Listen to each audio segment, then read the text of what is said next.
Thank you all for coming. I call this session of the Public Service Commission to order. But before I get into the business of the commission, I want to remind everybody that this is Domestic Violence Awareness Month, as proclaimed by the governor. You New Yorkers are united, need to be united in offering their support to victims of this pathology and to shine a light on the fact of this pathology and on our, absolute intolerance of that kind of behavior and those related crimes. We are seeking to remind ourselves and each other of the importance of this issue and the importance of our own behavior. Purple is the color of Domestic Violence Awareness, and today is statewide Wear Purple Day. Unfortunately, I think it's timely and just needs to be on our minds because this is not a good thing. So thank you very much. With that, let me proceed to the business of the session. Secretary Burgess, are there any changes to the final agenda? Good morning, Chair and Commissioners. There is one change to the agenda. Item 371, which is case 15E0302, proceeding on motion of the Commission to implement a large-scale renewable program and a clean energy standard. That item has been pulled. Okay. Thank you. With that amendment to the agenda, let's get to business. The first item for discussion is an informational item. Item 201, case 18M0272, which is staff's report on the New York State natural gas and electric supply readiness for the upcoming winter, presented by Chris Stalicki, Utility Supervisor, Gas and Water Rates and Supply, Vijay Paran, Utility Supervisor, Bulk Electric Systems, Paul Darmetko, Utility Engineering Specialist, and Sharon Alvaro, Utility Analyst. Chris, please begin. Good morning, Chair Rhodes and Commissioners. Staff would like to take this opportunity to brief you on the results of our investigation into the readiness of the state's natural gas and electric utilities for the coming winter. Although each of us will provide more detail, overall the electric and gas utilities are prepared for the coming winter. First, I will brief you on the readiness of the state's natural gas utilities and a projection of the average natural gas bills for the coming winter. Vijay Paran will update you on the readiness of the bulk electric system, followed by Paul Darmetko, who will discuss the projections for electricity prices for the coming winter. Sharon Alvaro will conclude the panel with a discussion of outreach efforts related to winter bills and safety. The state's gas utilities are also called local distribution companies, or LDCs.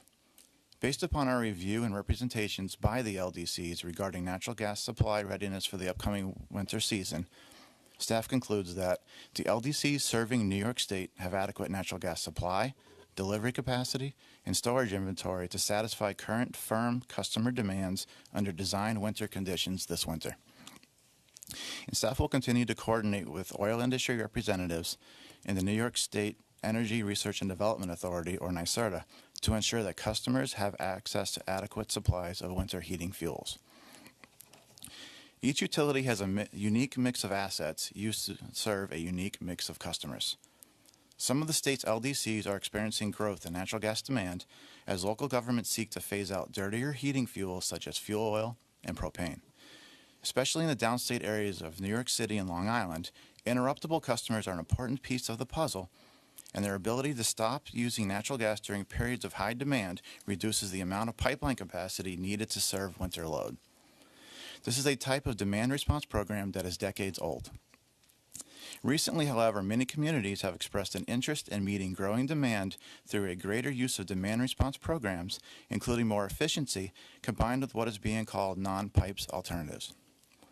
Recent filings made by Consolidated Edison, New York State Electric and Gas, and rate case programs will focus on the use of demand response and non-pipes alternatives to meet growing space and water heating needs. We continue to monitor some areas of the state where demand is growing at a faster pace and where existing distribution systems are becoming constrained, including New York City and the Capital District. Staff will continue the traditional monitoring of weather, pipeline and storage assets, and interruptible customer compliance, but also work with LDCs and communities to find innovative solutions that increase environmental benefits while meeting customer expectations for economic solutions. And this slide illustrates some interesting information related to weather and gas supply needs. The red line shows the total number of heating degree days for the last 30 winters. We calculate the number of heating degree days by determining the average of the high and low temperature for the day and subtracting that from 65, with the assumption that utility customers are neither heating nor cooling their homes. The blue line represents the required supply needed to meet demand due to colder and warmer days last winter. As can be seen, last winter was about normal, but the extreme temperature swings required a balance of adequate preparedness for the extreme cold, but also the ability to handle gas supply when it was warmer than normal. As can be seen, it is possible to have extremely cold days in a normal winter, which is what the LDCs must plan for. Even though last winter was about normal, April, which is generally not considered a winter month, was one of the coldest on record in most of New York. LDCs continued to use storage assets to meet demand in April, which led to a delay in what is typically the beginning of the storage fill season. However, New York LDCs are on schedule to reach their storage fill targets by November 1st.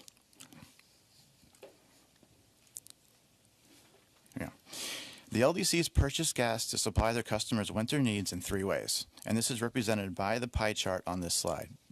The first way is by filling their natural gas storage facilities during the summer when demand is low. The second way is by hedging, which acts like an insurance policy to guarantee the volatility of the gas price will not be too high. The third way is by purchasing at the prevailing market price, which fluctuates with market forces and is also called flowing gas. The price of storage is a little higher than last year, but it was when it was the lowest in about 20 years. Flowing gas is expected to be about the same price as last year's projection, while the cost of hedged gas is expected to be lower. The price of natural gas is influenced by many factors. Weather is chief among these. We expect the average residential customer's winter heating bill to be just over $800 for this winter, assuming normal weather, but this varies by utility. This is about the same as last winter. In conclusion, our review indicates that LDCs serving New York have secured adequate supplies of natural gas to meet firm customer requirements this winter. Staff will continue to monitor supply, prices, and interruptible customer compliance throughout the winter and report any situations that require Commission attention. Staff will also work with the LDCs and interested communities to find innovative solutions to the challenges represented by increased demand for natural gas. This concludes my portion of the presentation, and I'd be happy to take questions now or after the panel has finished. If there are no questions, I will turn it over to Vijay. Thank you, Chris. Good morning, Chair Rhodes and Commissioners. My name is Vijay Puran, and I'm a utility supervisor in the department's Bulk Electric System section. As Chris mentioned, I'm here today to brief you on staff's review of the bulk electric system's preparedness for the upcoming 2018-2019 winter period. At the outset, I would like to say that based upon our review, we conclude that the bulk electric system is prepared to reliably meet the state's upcoming winter's electric demands. Next slide, please. This chart shows the summer and winter historic coincident peaks since year 2000. It also shows that New York State is a summer peaking state and therefore has to have sufficient available capability to meet loads well above those typically experienced during the winter. Last winter's actual electric peak load was 25,081 megawatts. This was 657 megawatts lower than the 2013-2014 polar vortex winter record of 25,738 megawatts. The New York ISO expect peak forecast for the upcoming winter period is 24,269 megawatts. Next slide, please. This slide summarizes the resources expected to be available to New York during the winter. The New York ISO expects to have 38,324 megawatts in net capacity resources available during the winter to serve the forecasted winter peak load of 24,269 megawatts. Once operating reserves, which are the resources available to meet sudden system contingencies, are accounted for, there remains a capacity margin of 11,435 megawatts. In short, we have sufficient capability to serve the forecasted load during the upcoming winter. Next slide, please. As part of staff's winter assessment, we reached out to major generating facility owners in Southeast New York who own about 12,000 megawatts of dual fuel generation capability. We found that these owners are continuing to implement lessons learned from the polar vortex winter of 2013-2014, including having increased pre-winter on-site fuel reserves, having firm contracts with fuel oil suppliers, conducting more aggressive replenishment plans, and having more proactive pre-winter maintenance and facilities preparations. Slide, please.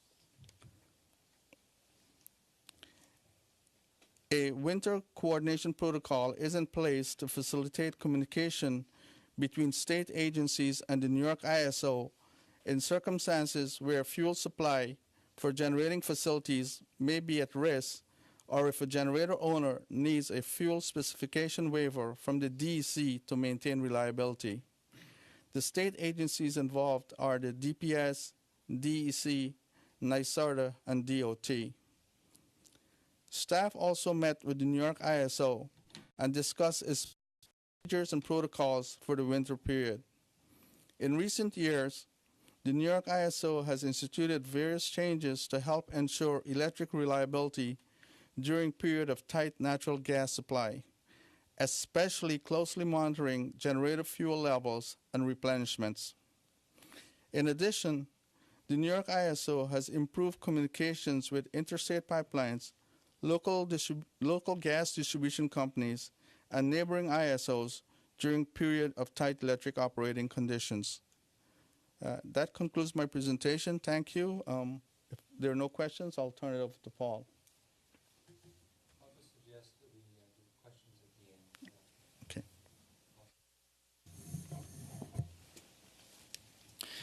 end. Okay. Thank you, VJ. Good morning, Chair Rhodes. Good morning, Commissioners. I'll be providing you with a summary of how the electric utilities have performed at reducing the electric supply price volatility for their full-service residential customers. I'll compare this winter's NYMEX electric futures to the last few years of futures and actual prices. And finally, I'll provide you with a summary of what we expect full-service residential customer supply rates will look like this coming winter if we experience normal weather. This graph shows the results of the utility's electric supply price volatility mitigation efforts since December of 2008. It compares the average New York ISO day-ahead market price volatility, the red line, with the volatility of the utility's residential electric supply portfolios, the blue line. Each point represents the price volatility over a 12-month period as measured by the coefficient of variation. The high point that you see on the graph represents the volatility that was experienced due to the 2014 polar vortex, which resulted in increased market prices and increased price volatility. Even though customers benefited from the hedges the utilities had in place, the bill impacts that customers experienced were high. As a result of lessons learned, the utilities modified certain aspects of their hedging programs. These changes included increasing the fixed price hedge level for their residential supply customers during the winter months from about 55% to about 70% on a statewide average basis, as well as certain utilities maintaining multiple portfolios to better hedge their customers located in different regions of their service territories. As you can see, the utilities have continued to perform well at reducing the portfolio price volatility compared to market. I'm sure you've also noticed that last year we experienced some increased volatility, which I'll get into in the next slide. This chart shows how New York ISO day-ahead around-the-clock market prices have varied over the last few years. The solid lines represent the actual average monthly market prices for two New York ISO zones, West and New York City. The dashed lines that are of the same color show what the NYMEX futures were just prior to the winter season. In the winter months, electric market prices can be significantly affected by gas market prices and weather. The winters of 2015-16 and 2016-17 were significantly warmer than normal, whereas the winters of 2013-14, the year of the polar vortex, and the winter of 2014-15 were significantly colder than normal. Last winter, as Chris mentioned, the state experienced a cold snap at the end of December that lasted through the mid-January. This caused electric market prices to spike, followed by an unusually warm February, which caused the prices to swing the other way. This variability and uncertainty is why the utilities hedge for their full-service mass market customers, to protect them against these large swings in spot market prices. This chart shows this winter's expected average energy market prices based on NYMEX futures and how they compare to last winter's futures and actual prices for New York City, Hudson Valley, and Western New York. Last winter's expected energy market prices that we reported to you last October are in green. Last winter's actual market prices are in blue. And this winter's expected market prices are in red. As shown, last winter's actual average market prices came out around where the futures prices were indicating. This winter's futures prices are about the same as what was projected for last year.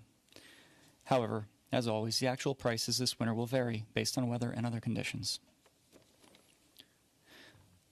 Finally, in respect to supply prices that full-service residential customers may experience this winter season, if we experience normal weather, we expect that on a statewide average basis, the full-service residential commodity rate will be about the same as it was the last 3 years.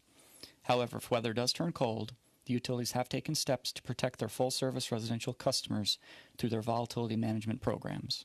And that concludes this portion of the presentation. I'll turn it over to Sharon.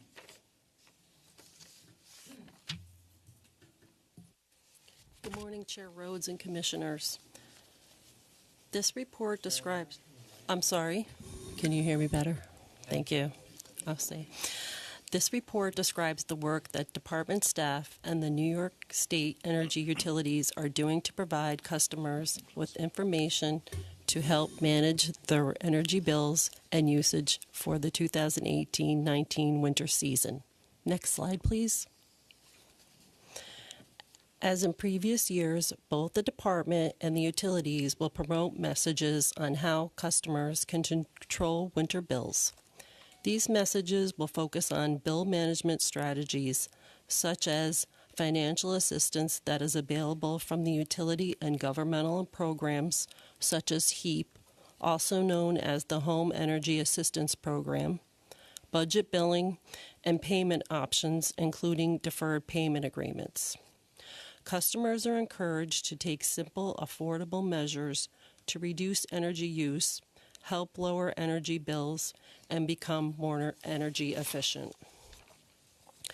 We will also raise awareness of the resources available to assist consumers faced with heat-related energy emergency. We remind customers there are special customer protections in place during the cold winter period of November 1st to April 15th. In addition to educating customers about controlling their heating cost, winter messaging will include information on natural gas, electric and carbon monoxide safety, as well as what to do in the event of storms and outages. The department's winter outreach program uses a variety of methods to get our message to consumers, such as developing and distributing publications to approximately 6,000 elected officials and community leaders regarding winter preparedness. The information is provided in English and Spanish. We also have materials available in other languages, including Haitian Creole, Korean, Chinese, Russian, and Italian. To further increase our reach, staff engages in grassroots outreach, including presentations to community groups and exhibits at public events across the state to reach as many New Yorkers as possible. We also use the department's website and our call center staff to get our messages out to utility customers. Next slide, please. In addition to the department's outreach program, the utilities have developed plans to alert customers about their winter messages. They are using a variety of tools to reach customers, including paid media advertisements such as radio, TV, and billboards, bill inserts and bill envelope messages, newsletters, the weatherization kits, website features, and social media platforms such as Facebook, Twitter, and Instagram. The utilities also work with municipal and elected officials and a partner with human service organizations and community groups to educate customers. Finally, the companies provide training to their consumer advocates and call center staff on winter messaging and customer assistance. In conclusion, the Office of Consumer Services Winter Energy Outreach and Education Program is designed to ensure that New York utility customers have access to information and programs they need to manage their winter energy bills and use energy efficiently. Staff will continue to monitor the need for additional outreach and education efforts and will work with the utilities to make modifications as needed throughout the heating season. This concludes my report. Thank you. Thank you. I think this is good news in terms of our readiness for the winter. And I commend staff for good staff work.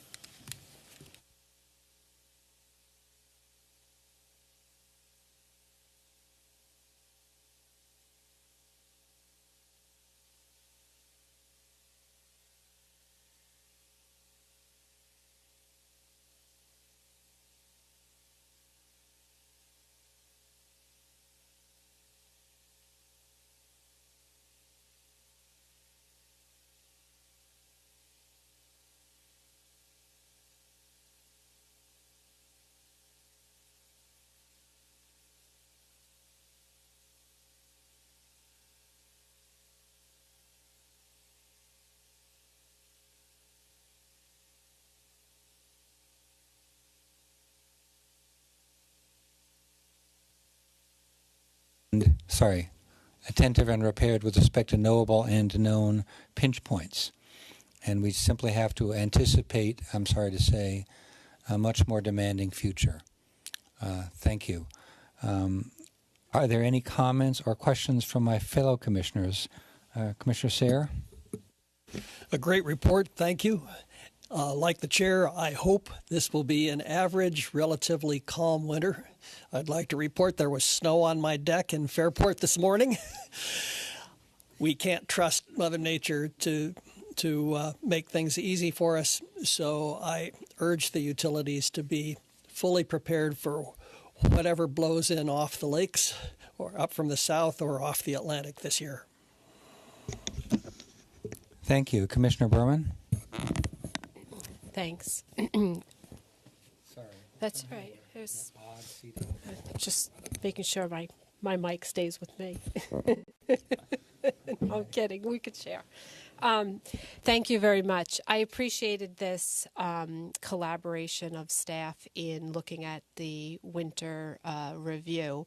It is something that we do every year.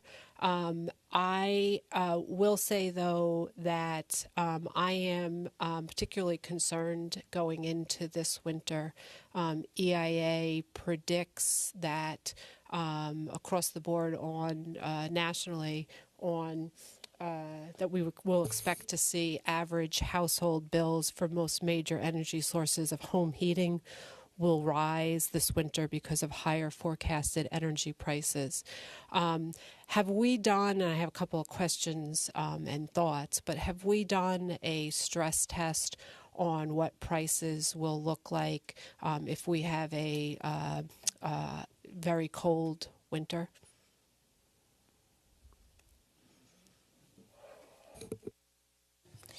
We don't do any sort of price forecasting. what we do is we require that, and the commission has policy statements that require the utilities to put in place hedging programs. So those programs are the insurance policy. Prices may very well spike due to cold weather or something else like that. But because our utilities have, they buy a lot of fuel ahead of time, lock in the price, and our firm natural gas customers are certainly not subject to those big spikes. So I just want to make clear, you're telling me that we don't do any stress test analysis on the prices. What do we do a stress test analysis? Okay. Maybe on the electric side. On the gas side, we don't. Paul would be more qualified to comment on the electric. So I don't know. I don't necessarily know that I'd call it a stress test, but the possibility of the actual electric commodity prices for the electric customers getting anywhere near the level of like the polar vortex, in my opinion, would be like slim to none, just because of the additional hedging that the utilities have undertaken. I mean, if the market price increases by 100%, the utilities have locked into hedges that are 70% of the portfolio, so customers could really only see 30% of any kind of market price spike that does occur. As far as a stress test, I would say no, but I think we're very confident that it would not arise to the level that we saw in the year of 2013-14. Okay, I got to push back a little bit on that because when I've gone through, and what I do is I go back for a few years. In this case, I went back to 2014 online at each of our winter forecasts and review not only the presentation and for information only item, but I also review the transcripts and look to get a sense of what is matching up, what we've done differently. In some cases, some years we focus more not just on, and I do recognize we're focusing on, and this is a nuanced comment, we focus on current firm customers. We have, in other years past, we have focused on firm and interruptible in a very detailed way, as well as the focus of current firm customers concerns me, because that, to me, indicates that we may need to take a deeper dive. And as to the stress test analysis, that was, in a very real way, discussed lengthily, in a lengthy way, in 2014 at that time, and going into sort of a deep dive on the DPS's stress test analysis. And so I would just urge us to sort of look a little deeper and under the hood on all of that and see what that means with the scenarios where we may have higher than expected winter, what it means for a very cold winter, and take the most cold winter, go back to the polar vortex and do some of that stress test analysis. I think it's important. I think it's very important.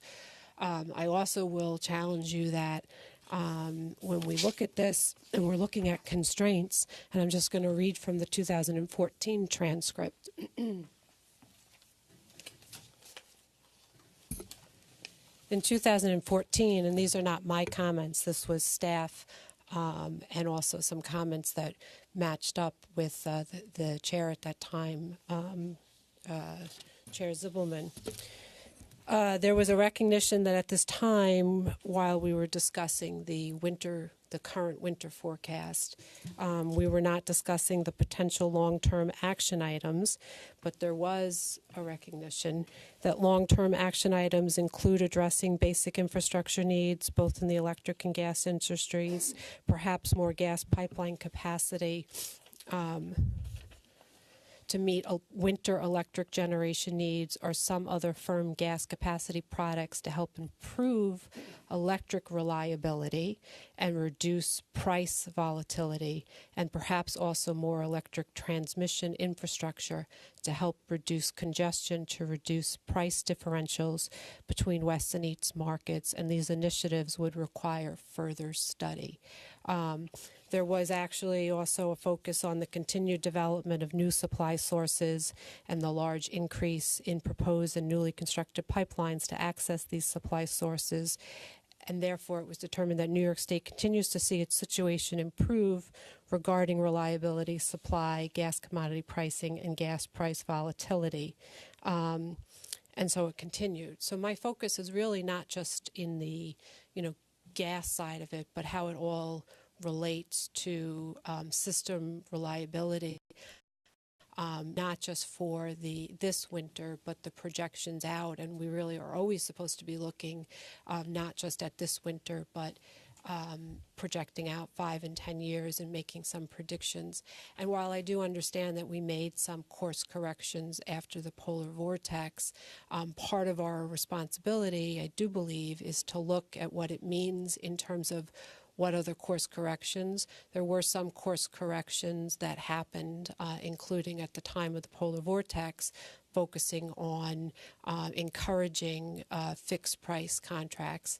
That course correction has gotten a little lost and changed, so that we should be looking at some of the focus on what that means, what the number of fixed price contracts are as compared to 2013, 2014, and the encouragement of that, and if there's been a slip, because that does affect people's pocketbooks in a way that may be important to look at. And I think it will help us overall, especially in 2014 when we were talking about constraints both on the transmission side and the gas side. There was a recognition at that time that there was a lot of system reliability and focus on a forward system reliability would increase once we alleviated some of those capacity constraints as well, including both gas and transmission.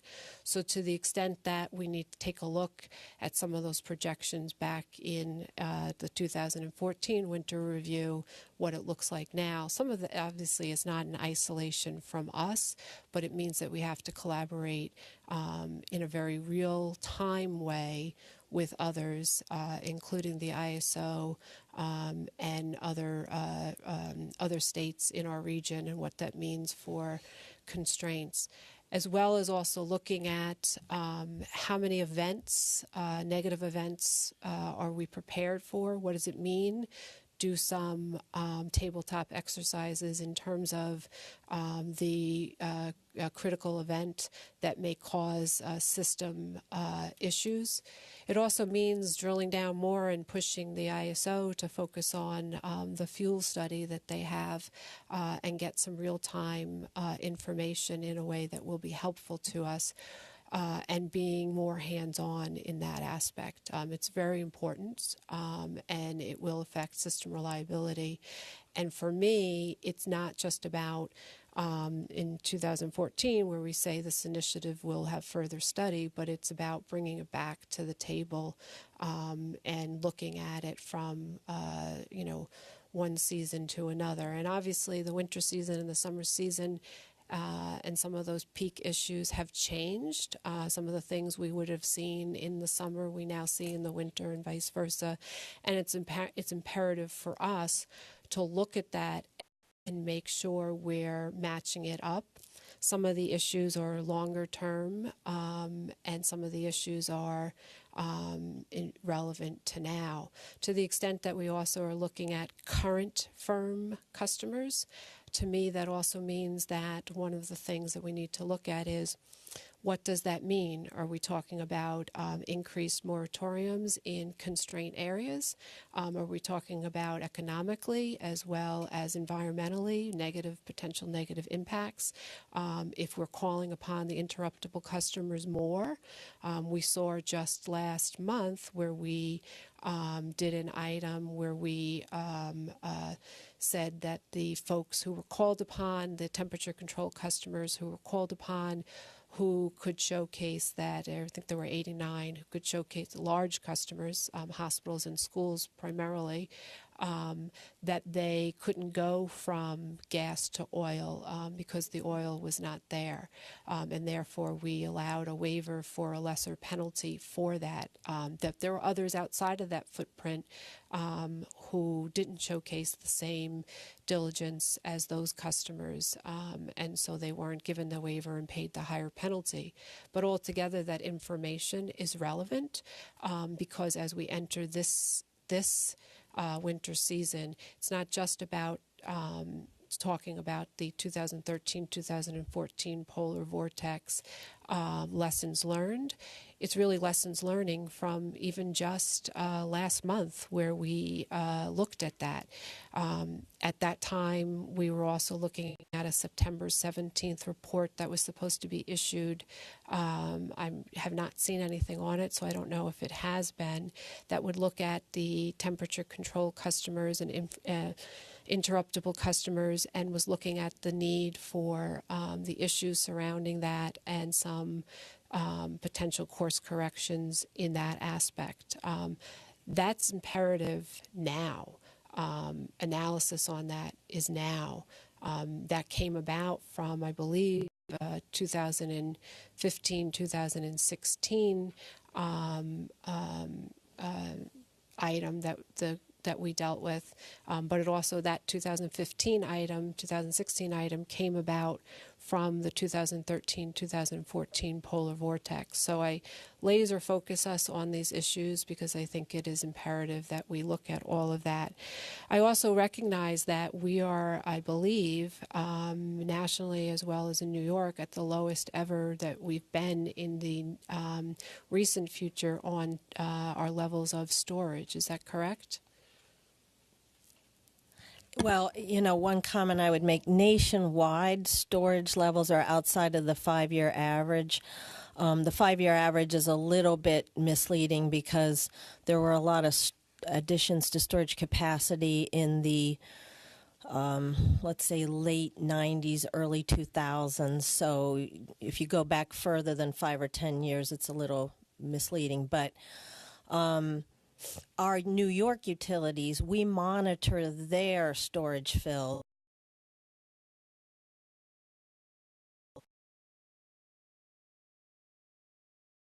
by November 1st, or we don't like them to be full November 1st. We like them to be somewhere around 90 or 95% full in case there's warm weather in November. They have a place to put the gas, but they are all on target, and they have firm contracts for delivery from those storage caverns. So because other entities have chosen not to fill storage for whatever reasons this summer, probably mostly because of economics, then that should not impact New York State's reliability. Okay, thank you for that. That's helpful.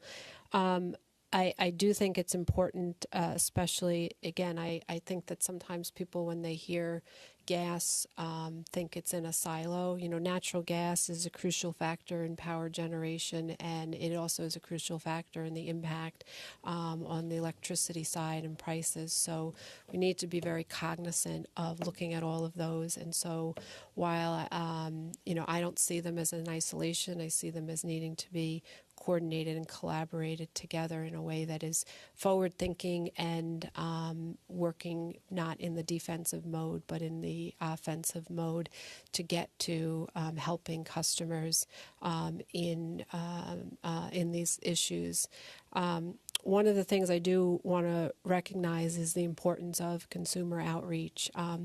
We have not, since I've been on the commission in 2013, I have not really been privy to a under-the-hood analysis of our education and outreach in our pamphlets, and having to really take it into more updated social media focus, as well as, we have most of our pamphlets in English and Spanish. We have some available in other languages, but to the extent that we should be mirroring the utility territories and what they're doing and helping to complement rather than sort of having in isolation, I think is important. I also do think that the snail mail way we operate with the consumer education and outreach, where they can, they get it and they could check the box on what they want to then get free copies. Well, that may work for some communities. Others, we may get more bang for the buck if we are very focused on being that much more, on the ground there, going through the pamphlets, checking what they need, and really in real time helping to get that out there, working with the state legislators as well as other officials and community organizations to help facilitate that.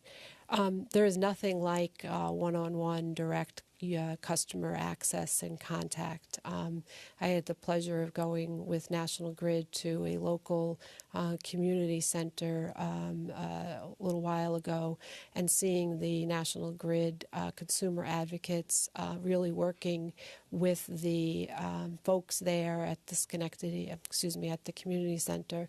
And for me, it gets to the heart of understanding the challenges, understanding some of the issues, and I also was heartened to see at that time that it was upper management that was there with me as well.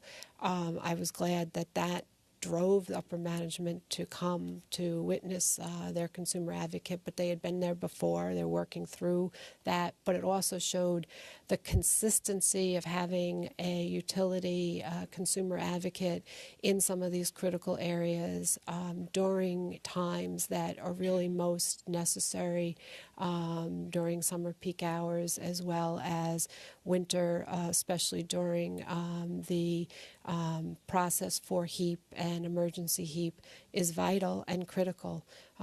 As this is October is National Domestic Violence Month, I will share with you that there also was, for me, watching how the consumer advocate, the National Grid consumer advocate, helped to maneuver through in a very good way with the community center folks, someone who was a victim of domestic violence at that time.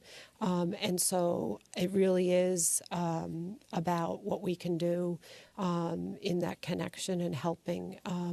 I know that we have spent, we've increased the low income monies, but to the extent that we need to also look at, are they actually going and helping the people that most need it, and as sometimes is the consumer advocate not always there because they have other responsibilities. It is crucial for us to send the message that hands-on customer outreach is very important and working through that. So I would just ask us to focus a little bit more on the outside the current firm customers and what that means, especially if it means increased moratoriums, especially if it means more interruptible customers being asked to go off of their current fuel of gas and going to oil. That's an environmental impact issue, but it also is what are we doing from oil, propane, and issues and challenges that may be there in making sure that that supply is there when needed at a reasonable cost. And also addressing the, if gas prices get so high that oil is the more preferred lower cost item, we may actually see people moving away from that to go to oil in that interruptible time, and that might not necessarily that has price implications, environmental implications, as well as then calling more people using an energy choice that is going to be more stressed itself. So thank you very much. Thank you. And Commissioner Lisi? Thank you, Mr. Chairman. Very briefly, this is just very good work, reflective of the professional and competent efforts of everybody in the staff. As much as I appreciate looking at this report for our preparedness for winter, it's encouraging for me. I'll look forward to one for summer and warmer weather in the very near future. But thank you very much for your hard professional efforts. Thank you very much. We'll now proceed to the second item for discussion. Item 401, Case 16W0259, as it relates to an independent monitor of New York American Water Company's operations. Presented by Jeff Hogan, Deputy Director, Management Operations Audit, John Sipos, Acting General Counsel, and Mike Reeder, Chief of Gas and Water Rates and Supply, are available for questions.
All right, Jeff, please begin. Okay. Good morning, Chair Rhodes. Good morning, Commissioners. The draft order you have before you for Case 16W0259 addresses a filing that New York American Water made last week seeking to retain PA Consulting Group as an independent monitor of several areas of the company's internal operations. In July of this year, the Commission instructed counsel to the Commission to commence a special proceeding or action in the New York State Supreme Court to stop and prevent violations by New York American Water of Commission regulations and orders.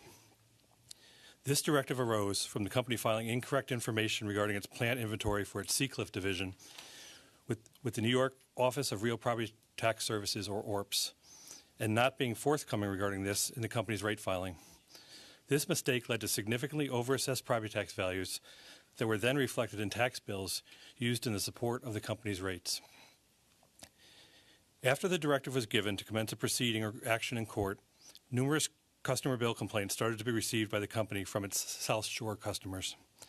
To date, nearly 2,000 such complaints have been received. I will note that the company reports that the majority of these complaints have been resolved. Many of these complaints have been filed by customers with higher than average water usage.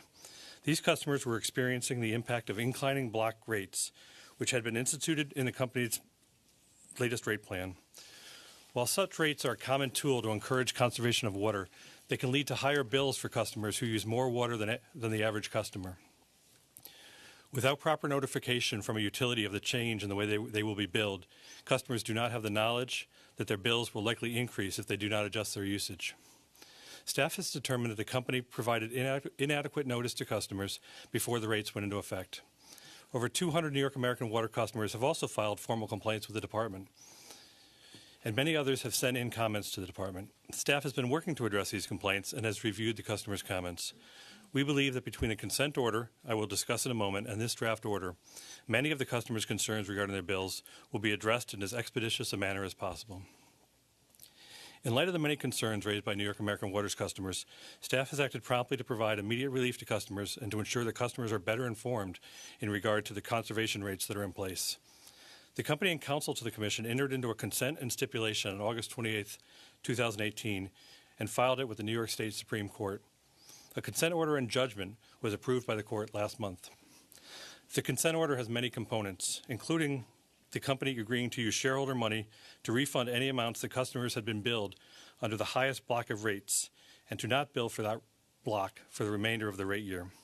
The consent order also had an agreement from the company to spend up to $500,000 to hire an independent monitor to oversee several aspects of the company's operations over the next 3 years. The scope of this oversight is spelled out in detail in the consent order. Other aspects of the consent order will be addressed at future Commission sessions. The proposed independent monitor will review two principal areas. First, they will review New York American Water's internal controls related to filings with ORPs, which impact property taxes and special district taxes, and New York American Water's process for engaging with ORPs. They will also review New York American processes for ensuring the accuracy of general rate case information and for addressing discovery requests, and review implementation of recommendations contained in the June 29, 2018 staff report, which reported findings regarding this property tax issue. The independent monitor will continue in its role of overseeing property tax issues until September 30th, 2021. The independent monitor will also evaluate the cause of the elevated number of bill complaints from customers of New York American Water on the South Shore, as well as New York American Water's response to the situation. This portion of the monitoring will include a review of New York American Water's billing system, determining if inaccurate or faulty metering has led to inaccurate bills, reviewing New York American Water's communication plan for notifying customers of the rate structure changes, and various other aspects of how the company has handled customer complaints. It is expected that a final report regarding the billing issues will be completed by the end of June 2019. The consent order also calls for all findings, materials, and reports, including required quarterly reporting, of the independent monitor to be shared simultaneously with the company and with staff. The consent order states that the company should pick the independent monitor in consultation with staff, and the selection must be approved by the Commission. This process was designed, in part, to ensure that action could be taken as soon as was practically feasible. Many customers have been shocked by the change in their bills and concerned about the errors the company has made. If the department was to act independently to resolve these issues, it would take several months to follow the procedures necessary to put an independent monitor in place and to have the independent monitor get to the bottom of the billing complaints. Staff in the company have been able to act quickly to vet potential companies to serve as a monitor, and for that monitor to be able to begin work just over 1 month after the consent order was approved. Staff in the company worked closely to identify the best possible company or companies to hire to act as the independent monitor. This included getting proposals from multiple firms, asking many of them for cost estimates, interviewing them, and making a final selection. The company's input in this selection process was critical due to the unique role of an independent monitor, which differs from the consultant role in a management audit. For instance, the monitor will be involved in the company's day-to-day operations for 3 years and will work to advance culture change that the company's management must buy into in order for it to be effective. And while the company had a say in who was selected, staff was there to ensure that the most capable consultant was picked. Staff in New York American Water agreed that the monitor needs to have people experienced with the specific issues at hand, the correct methods and procedures to meet the objectives laid out in the scope of the consent order, and the ability to complete the work in a timely manner. In this instance, we were looking for a consultant who has an in-depth knowledge of property taxes, preferably including understanding ORP's role in the process, as well as a strong background regarding customer service and billing issues. New York American Water has submitted a filing requesting that they be allowed to enter into a contract with PA Consulting Group. New York American Water believes that PA Consulting is the best choice to monitor both the property tax issues as well as the bill complaint issues. The company points out the strong New York property tax background of PA Consulting, as well as the consultant's expertise regarding customer billing and engagement issues. Having participated personally in the selection process and interviews, I agree. The draft order has language to ensure that the independent monitor process remains transparent and the staff will be fully involved in the oversight. In the draft order, New York American Water is directed to work in consultation with staff to address concerns raised by PA Consulting in its role as independent monitor. In addition, New York American Water is directed to designate a senior officer to coordinate the company's participation with the independent monitor, as well as a project manager to work with staff and PA Consulting on a day-to-day basis. The independent monitor will provide quarterly reports to New York American Water senior management that will be filed with the director of the Office of Accounting, Audits, and Finance and the Secretary to the Commission. New York American Water will file an affidavit with implementation plans for all recommendations contained in the independent monitor's reports. The final independent monitor report regarding the billing issues will be submitted to the Commission for review and approval, and New York American Water will be required to file an implementation plan addressing any identified corrective actions. Considering PA Consultants' strong presentation, their full understanding of the task at hand, and the expertise of the team they will have working on the project, staff recommends the Commission authorize New York American Water to enter into a contract with PA Consulting as the independent monitor at a not-to-exceed cost of $497,214. This concludes my presentation. John Sipos, Mike Reeder, and I are now available to answer any questions you may have. Thank you. Thank you, Jeff. I see this as a good step and as a good choice. I appreciate the confidence that the staff has in the selection. This step aligns with the consent order and protects New Yorkers against recurrence of violations and shortcomings. The company has to mend its ways, and it knows it. With this, we have the visibility and we have the teeth to ensure that. So I think this is a good step forward. Commissioner Sayre. I support this item. This is a very serious situation where employees of the utility knowingly gave us erroneous data in the course of a rate case. If we can't trust utilities to give us their best information with full disclosure, we simply cannot do our job to protect the public interest. That's why we're taking the strong step of hiring this third party to monitor the problem areas that we've identified with this utility, which, as Mr. Hogan explained, include billing issues and issues of communications to customers of rate increases. The company is also suffering, as Mr. Hogan also said, a number of other consequences from this situation, and the costs of those consequences are being borne by the utilities' share owners, not the ratepayers. It's my hope that all goes well, but if we see another situation like this, at this or any other utility, I would support strong, swift, and even more draconian measures. Thank you. Commissioner Berman. Thank you. So I do want to say that I appreciate all the hard work that staff has done. I do feel comfortable with the independent monitor selected. I do, though, want to take an issue with the fact that the settlement agreement was done without being approved by the full commission body. While I recognize that it was technically legally feasible to do, I do think it is something that is so significant that it should come to the whole commission. While we are addressing certain aspects of the settlement agreement provisions, where we didn't have an opportunity to fully weigh in on the settlement. We may have even had some improvements that could have been helpful. And I do think the commission itself should be responsible for the approval of any settlement agreement. So I think it's important for folks to understand that going forward, that it's that important, at least to me as a commissioner, that I weigh in expressly and specifically in where I stand on a settlement agreement that's going to be the responsibility of the commission itself to work through the challenges.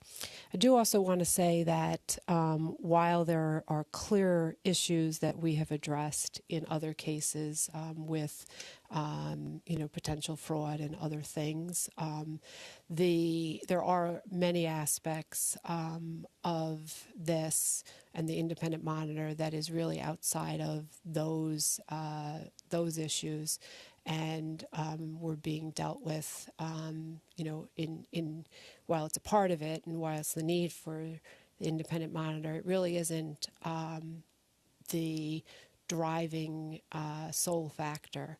And to the extent that when we look and take blame for, we as a commission itself need to look at some of the lessons learned and some of the lessons learning, and how we could approach things differently that may get us to seeing some of that from the beginning and the outset. Conservation rate is one in particular where it has really nothing to do with that, and it's the challenges of implementation. Some of it being there was a lack of notice to the customers, but we ourselves as a commission really need to look at what we could have done and could do better. And it's not just in isolation of the rate case, it's just across the board and helping. So I do think we need to look at that. I will recognize that some of the challenges I have with this relate to the implementation steps of what the independent monitor may be doing. And this goes to, again, where I think not wanting to be Monday night quarterback, but also feeling comfortable in looking at it. I do think that we do need a little bit more teeth on the independent monitor and the implementation part of it. While I think it's important that the independent monitor is hands-on, I do agree with Jeff in explaining the distinction between an independent monitor and a traditional management audit, and having the company have done the selection, and then of course because we have the opportunity to approve that. I do think we do need to look carefully at how the process in implementation will work and some of the challenges. So I think it's very important that there is a clear mapping out with the independent monitor, as well as the company, as well as the staff that will be working through it, as well as the staff who will be helping to facilitate the commission's understanding and facilitate the items that may need to come before the commission for resolution rather than just waiting for the report. So what I mean by that is, while in real time both the staff and the commission, and the company will be getting the report and kind of working through it, the independent monitor doesn't have the ability to direct the company to do anything. And so what I don't want to see is the company takes those into consideration, maybe makes all the changes, maybe doesn't. Obviously, we've seen in management audits where you kind of go through where the company has an opportunity to say why the auditor's comments don't work for them and alternative ways of doing it. We need to have the flexibility in there that there is real analysis in real time by the staff and even if informally the commission on the direction that the company is going, rather than waiting until the report comes, gets sapid, comes to the commission and goes through that process. So I want to really be able to see that this is working cohesively for the better of the management and the better of the obviously the impact on the customers is key. So the only way that can happen is if we ourselves aren't just sort of riding along without actually being involved in critical thinking and critical analysis and giving real-time feedback and opportunity, so that the changes that need to be done or the things that we see as flagging issues that are going to need to be resolved can get worked through and resolved in a fashion that helps us in the long term and the short term. Does that make sense? Yes, it does. And while I focused on mentioning quarterly reports and final reports and implementation plans, makes it sound kind of like we're just going to be focusing on dry written reports. You know, we've already been in contact with the company in terms of talking about whether it be weekly or biweekly meetings. Staff will be seeing all discovery requests that the implementation monitor asked for. You know, any information they gather. Staff, just like it does in a management audit, will be speaking with PA Consulting Group to, you know, assuming they're approved here, to see where they're at, what their status is. So there's a lot of weekly type hands-on, even day-to-day activity that will be going on, especially through June when we deal with billing complaints and the initial review of the property tax issues. So there's a lot more than just the quarterly reports that will be involved. And what I'm hearing you saying is that even informal briefings on where that's at, that can certainly be done by staff in terms of whether it be a memo or an in-person briefing to keep all the chair and all commissioners up to speed on where we're at. And it's not just, and I think it's important, it's not just about receiving the information. It's about actually then doing some discussion and collaboration around, okay, what does this mean? How will this look? And helping to facilitate actual core management changes, core operation changes that are necessary and that are part of the independent monitor's analysis in a way that helps everyone. It should not be actually I'll use Sarah Goodman, it should be frictionless. It should be done in a way that that is helpful to the overall process to get the end result that we've been focused on, which is helping to make some critical fixes in a way that is helpful. Yeah, and the reason I'm here is because as Deputy Director for Management Audit Operations Audits, we're going to be applying the same techniques we do with regular management and operation audits. And, you know, we routinely will give input into the process. If we don't think the consultant, or in this case the independent monitor, is focusing on the right area, if we think that they believe that they have found some recommendations but haven't supported them well, it's all feedback that we're used to giving, and my staff will be working on providing. So I'm here from the aspect of the customer complaint issue. The Office of Consumer Services and the Office of Electric, Gas, and Water have been working hand in hand with the company since the beginning of August. We've had daily conference calls and updates throughout the entire month of August, including weekends. In September, we've scaled it back to not include weekends anymore, but 5 days a week. We have update calls on the company's progress with how they're handling their complaints and what issues are arising and how they're addressing those issues. We have continued to do that through the month of October and on Tuesdays and Thursdays to continue to have updates, working hand in hand with the company in order to ensure real time, provide them feedback, where are their issues, where are their sticking points, what can they do better. So that's a combined effort from our offices. Okay, thank you. That's really helpful. One of the other issues for me is that the conservation rate was didn't go away, and so part of the challenge we have is when we look at the upcoming April 2019, there will still be a potential for high bills if the high water usage customers do not conserve. Is that fair to say?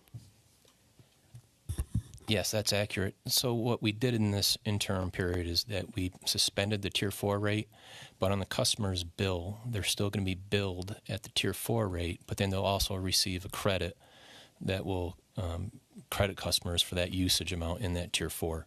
So they'll still be able to look at their bill and say, if I didn't receive this credit, this is what my bill would have been at that highest consumption level. Okay. To be clear, and that's what we're doing for the past, but you're absolutely right that the inclining block rate structure is not being discarded here. We are going to have the same rates will be in effect in rate year 3, and so next summer you would have this issue. However, what we're hopeful for is that PA Consulting Group will be working with a major part of the scope of what they're supposed to be working with New York American Water on is community outreach, community education of what this rate structure is like, how customers can modify their usage if necessary, and making sure people are much more aware. So they're bringing that expertise to the table that we hope to avoid this situation next summer.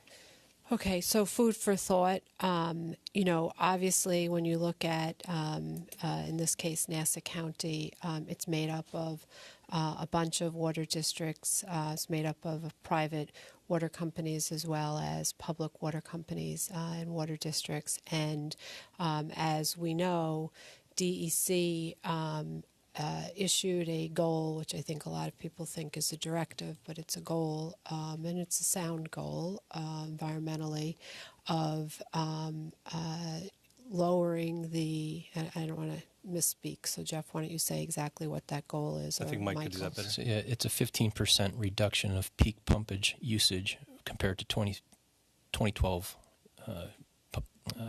pumpage. Right. So it's within each water district, and it's not just limited to Nassau County. It's Nassau and Suffolk. Is that correct? That's correct. This regulation rule, It's a goal. It's a goal. Soft goal, all right, came about outside of and after this conservation rate went into effect in the rate order. I would challenge us, especially because it's not just in the water issue, we've seen this in others, the impact on those goals or mandates or directives, because sometimes it is a mandate or directive, actually has a real impact on the companies that we regulate in a way, or the companies indirectly are affected by that.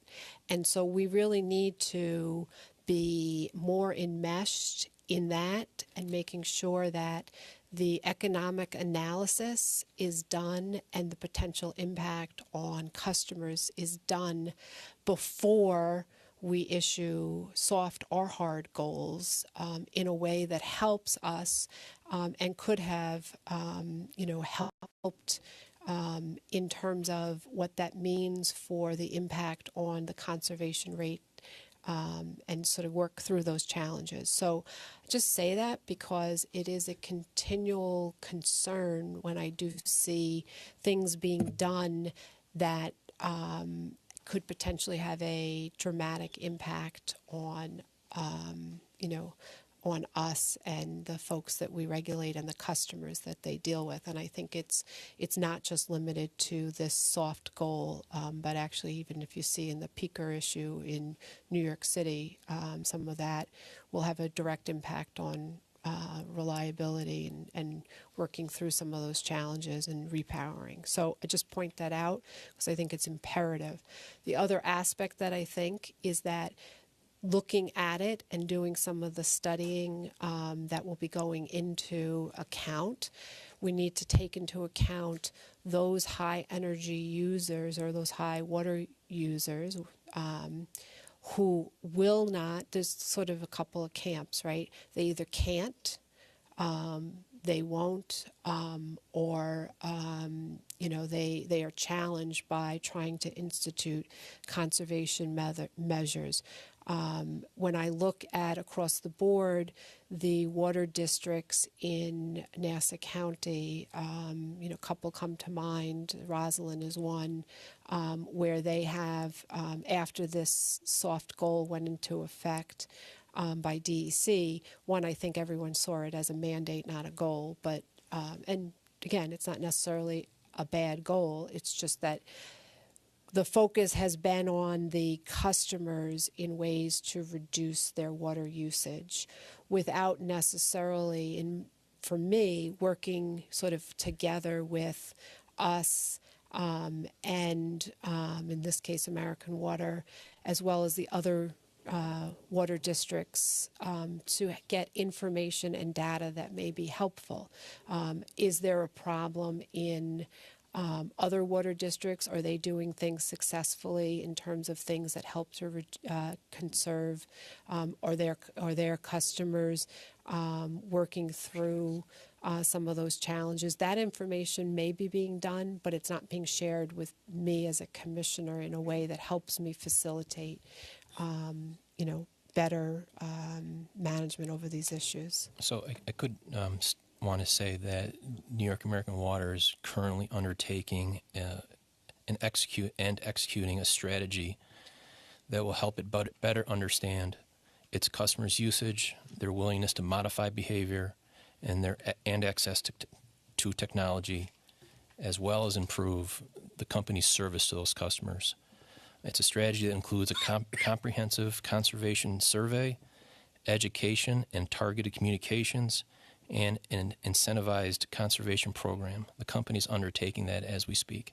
Okay, thank you. And I was just going to say basically the same thing, that's one of the components of the agreement between staff and the company. It was for the company to fund this conservation study to the tune of $1 million out of shareholder funds. Right. What I would say, though, is that we also need to look at it a little bit more holistically in the extent that a study is being undertaken in American Waters territory to the effect that there is information that can be utilized and incorporated in a way that helps the surrounding water districts who may not have the ability to get that information without expending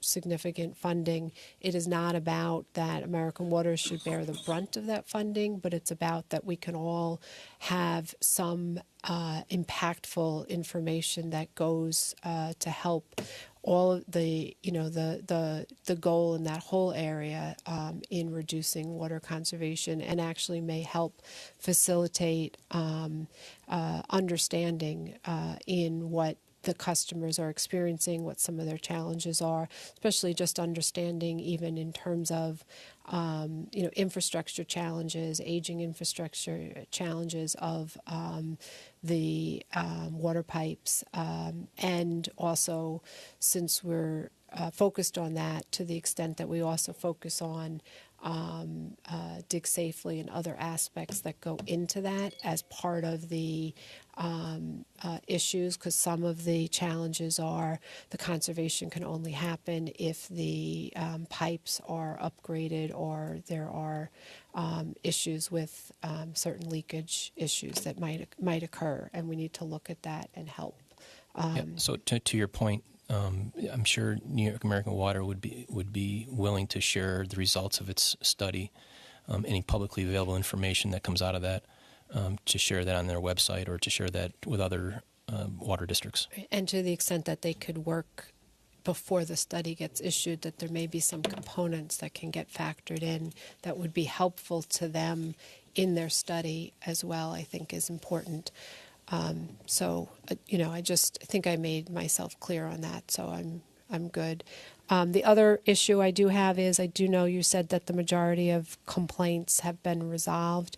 For me, it's about whether those customer complaints have been resolved to the satisfaction of the customer rather than just resolved, but also to understand the nature of the complaints. While the majority of them were high bill complaints, there does need to be an analysis of what that means. What was the impact? Was it because of the conservation rate? Was it because of other factors? What were some of the lessons learned? What percentage of them were able to make changes either through their conservation measures or through fixing, a potential leak? Other things that will give us some help, not only in American Waters territory, but across the board as we look at, how to better oversee and regulate our water issues. So again, because April 2019 will be here sooner rather than later, and again, April we may not see if those folks impacted by the conservation rate are not able to or choose not to make changes on the conservation rate. We do need to factor in that we will be looking at the same situation we have now potentially, and we need to be able to make have some analysis on what that means and work with the customers and the company on what that means. And that, again, that is a large part of the scope. That's the work that the billing issues involves everything you just mentioned. And while the report is due by June 30th, 2019, we'll definitely have a good grasp by March, April of what the findings are, what the major reasons for the bill complaints were, how they were resolved. As I had mentioned, one of the things they're looking at is kind of the nature of resolving the complaints and was it done well? How do they interact with the customers? Not just that we spoke to them, check. Company says we were right, check, we're done. So that the PA Consulting Group would be looking at all of that. Okay. And we'll have, I think by April, May, we'll have a lot of information on that. All right, great, thank you. In fact, staff has been looking at that since the early August as well. So the scope for the independent monitor is very closely aligned with what staff has been doing. Great. And one of the issues for me, just to make sure you hear it ahead of time rather than later, is as I talked about the other water districts, it's important for me to understand, how folks compare. How American Water compares to the other water districts in that 15% goal, and what are the challenges. Now, some of it may be, the particular water district's able to do it because they have very few customers and they own the facilities that have the majority of the energy high water issues, so they're able to take direct control, versus American Water may not have that ability. So it's about also understanding that and understanding what that subset of customers are and how they match up. I think that will help us as we look really more holistically at our water policies. And keep in mind, I know we still have that generic proceeding on AMI, so that sort of still sticks out there from a water policy perspective. All right. Thank you very much. Commissioner Lisi? Thank you, Mr. Chairman. Your report gives us a pretty strong indication that PA has solid experience, uniquely qualified personnel, especially with regard to billing, customer service, ORPS, et cetera. I think that could go a long way towards improving customer confidence, but even more importantly, in fact, most importantly, consumer protection in this regard. So I'll be supporting the report. Okay, so let me, if I may, just before we move to call it for a vote, underscore some of what we've heard. The monitor, especially the right monitor, will give us knowledge. The purpose of knowledge is action and impact, in this case remedies, and we just need to be sure that we see those remedies. I think that's consistent with everything you've heard from the Commission. So with that, I will proceed to call for a vote on this item. My vote is in favor of the recommendation to authorize New York American Water to contract with PA Consulting Group to serve as independent monitor, as discussed. Commissioner Sayre, how do you vote? Aye. Aye. Commissioner Lisi? Aye. Thank you. The item is approved and the recommendation is adopted. We'll now move to the third item for discussion, which is item 501, case 15M0388, as it relates to the confirming order granting an extension to Charter Communications, Inc., presented by John Sipos, Acting General Counsel. Brian Asias, Managing Attorney, is available for questions.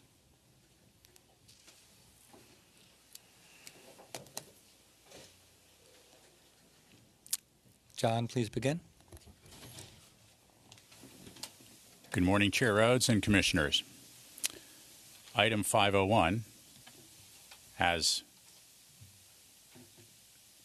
was before the Commission in the September session of the same number, concerns a proposed confirmation of an earlier one Commissioner order that provided an extension of time for Charter Communications to make certain filings following the Commission's July 27 orders. The extensions concern the time to file a Public Service Law Section 22 petition for rehearing and a 6-month exit plan. The extensions before the Commission today and discussed in the one Commissioner order were requested by Charter. Staff also submitted a letter outlining various principles that that will inform it going forward in the negotiations. And the one Commissioner order, which was issued on October 10, extended the operative dates by 45 days. As I said at the beginning, this item is similar to item 501 that was on the September agenda. And the provisions in the order before the Commission today are similar to the provisions that were in that September order. Because we've discussed this matter previously, in the interest of time, Brian and I would be happy to answer any questions, but this concludes our presentation now on the scheduling issues. Thank you. Thank you very much. I'm going to, I find that this is a step that makes sense. Charter owes New York. It owes its fulfillment of its commitments. We are going to do everything we can to make sure that they deliver. And if this step and process is what it takes to get them to deliver, then that's going to be a good outcome. And exploring that option is a good investment of our regulatory capacity and time and energy. Thank you. Commissioner Sayre.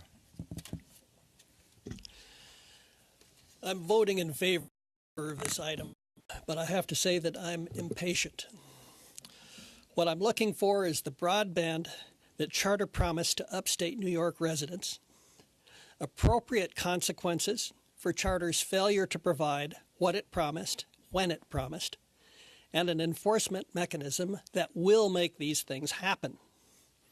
If we can't get an agreement on these things in short order, then let's find somebody else to operate these systems. I'm not looking to shut down any services. What I want to see is more services, particularly more broadband in upstate New York. I thought that's what we would be getting with Charter's merger commitments, and I'm very disappointed that we have to exert so much effort and take so much time to get what was promised.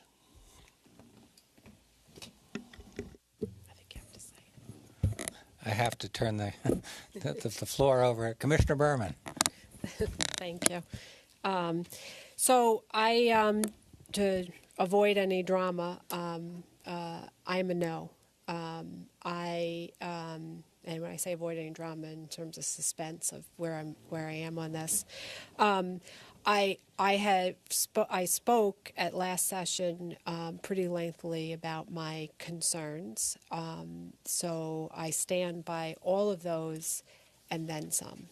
And I will not talk about sort of the in more detail the ones that I already focused on at last session, but I am incorporating them by reference here in why I am a no. Make no mistake, this is not a no saying that there should not be negotiations and potentially a settlement with Charter if appropriate and helpful. But my no is really much on this is a broken process. And the way it was done is broken and continues to be done is broken. The order for the special session, which I was not at, gave no wiggle room for settlements. The two orders. It was, you are done.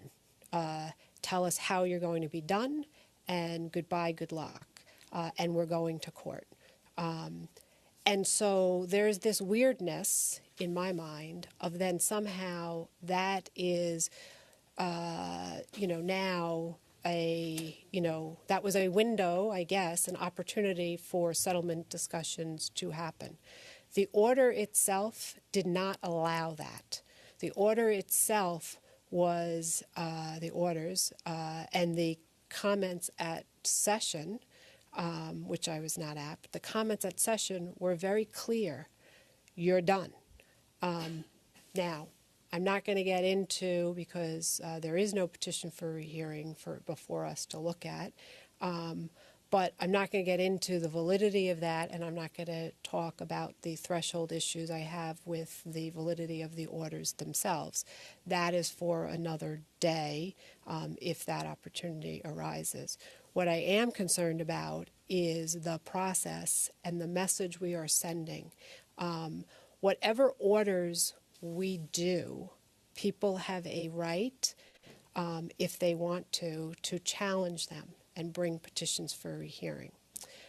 In many ways, if we had allowed the first petition for rehearing that had been denied in the first order in July to have gotten SAPA'd and noticed and given comments, it may have provided, as this order here says, we're allowing this, it may help us, and it also may give us a fuller record. We may have already had a fuller record rather than changing the process and doing something that we don't normally do, which is deciding a petition for rehearing and denying it outside of that normal comment period and SAPA period, and sort of blindsiding everyone that we were doing that, or you were doing, the commission itself was doing.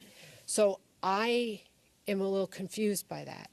Now we have a obligation. There's really two things here. One is whether or not the item for allowing the implementation plan to be filed, the time period can be extended. Initially, the first time that was done was by the secretary. That's separate. That's not under Public Service Law 22. And then afterwards, we folded both of those requests into one order where the commission decided it.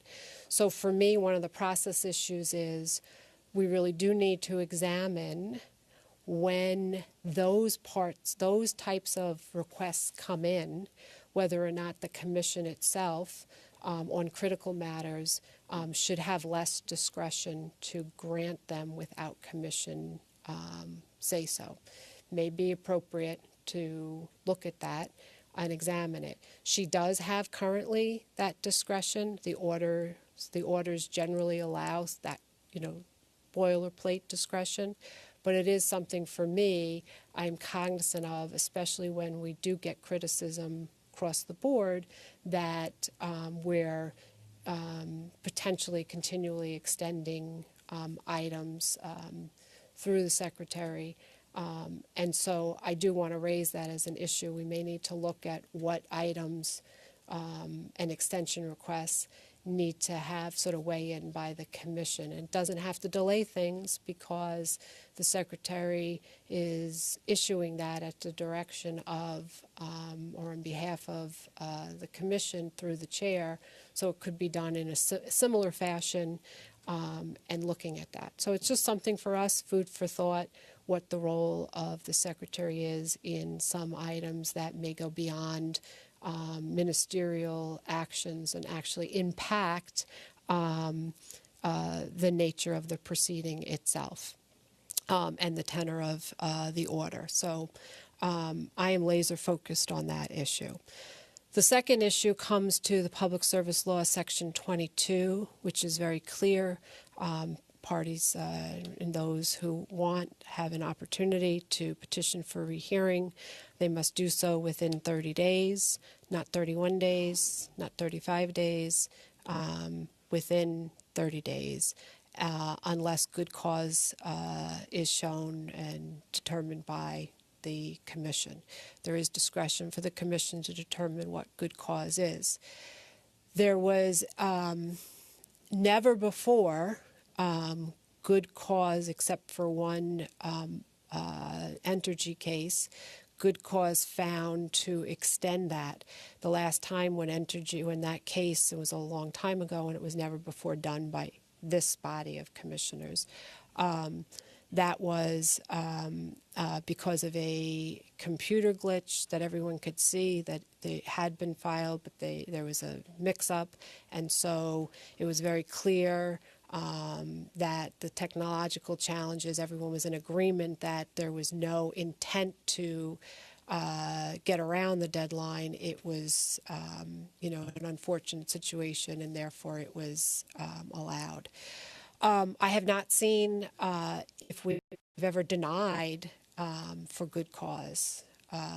So that's something I would want to know from do we have any orders out there where we have actually said, no good cause is shown, or we actually just never, there was a request for an extension, but we just didn't respond to it, and therefore they had no choice but to file a petition for rehearing or risk being late.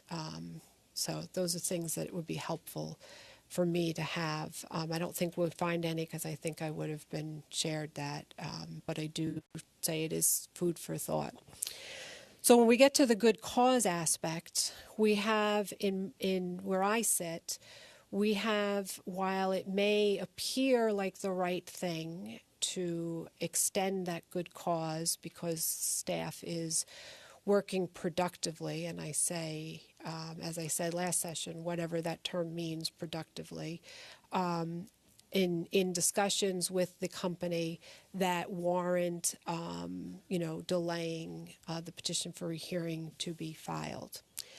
I see that as very separate. And I don't see the good cause. I see this as a very, very dangerous road to say that as long as the staff agrees that that it is having productive discussions with a party that may want to file a petition for rehearing, we will stop the clock on those petitions for rehearing. That can have a very chilling effect. One, it delays things. It delays the opportunity for those who may wish to weigh in on a petition for rehearing. It may actually force some parties who want to file a petition for rehearing to not file because there is a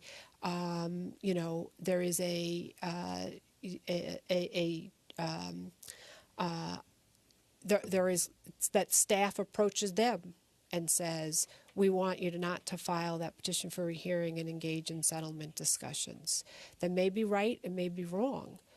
I just don't want to see that we have, a delay factor that actually can negatively impact the progress of deciding a petition for rehearing and is used as a sword in trying to get people to settle rather than filing the petition for rehearing. To the extent that whatever may be said in a petition for rehearing is deemed to have a chilling effect or potential chilling effect on the settlement discussions, that concerns me. I understand Charter's comment that they are asking for this request to delay because they are in productive discussions and they are concerned about, by filing it, what it may mean. I don't understand what it may mean. Meaning that staff or the commission will be upset by it? But will it mean that the public will be upset by what they file? I don't know what that means. So how can I evaluate whether there's good cause to not file your petition for rehearing because it may have a harmful effect when I don't know what that harmful effect is?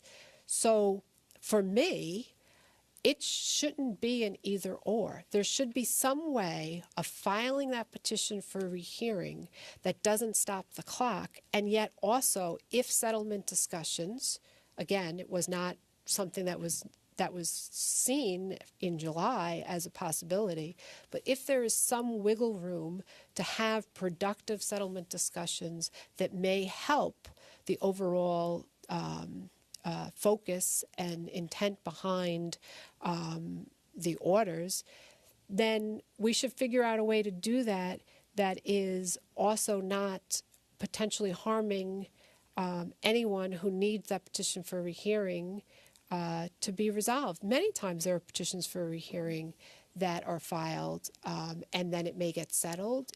The petition for rehearing, in cases that I think that actually should go forward, have been withdrawn.